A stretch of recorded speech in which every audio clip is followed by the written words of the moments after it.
πώληση μιας ξενοδοχειακής μονάδας δεν είναι απλή συναλλαγή.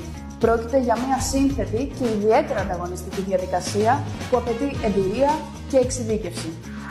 Ο ξενοδοχειακός κλάδος είναι από τους πιο απαιτητικούς και ανταγωνιστικούς.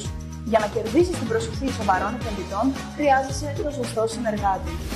Στο Le Courtier γνωρίζουμε σε βάθος τον κλάδο.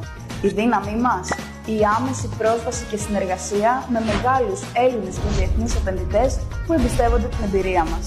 Κάθε συνεργασία βασίζεται σε τρία θεμέλια: σοβαρότητα, εμπιστοσύνη, ευθεμήθεια. Όταν πρόκειται για νέους επενδυτές, αναλαμβάνουμε όλη τη φορολογική και την νομική υποστήριξη. Και όταν πρόκειται για πώληση ή μίσθωση, διασφαλίζουμε ότι η πρόταση φτάνει μόνο σε μεγάλους και αξιόπιστους επενδυτές, εγχώριους και ξένους. Με χαρτοφυλάκιο που ξεπερνά τα 100 ξενοδοχεία, γνωρίζουμε πώς να κάνουμε το δικό σου να ξεχωρίσει στην αγορά. Και όπως λέμε πάντα, μπορείς να εμπιστευτείς τους ειδικούς του Le Courtier. Αν δεν μπορούμε να το κάνουμε εμείς, τότε απλά δεν γίνεται. Συμπλήρωσε τώρα τη φόρμα και κάνε το πρώτο βήμα για την επαγγελματική προώθηση του ξενοδοχείου σου.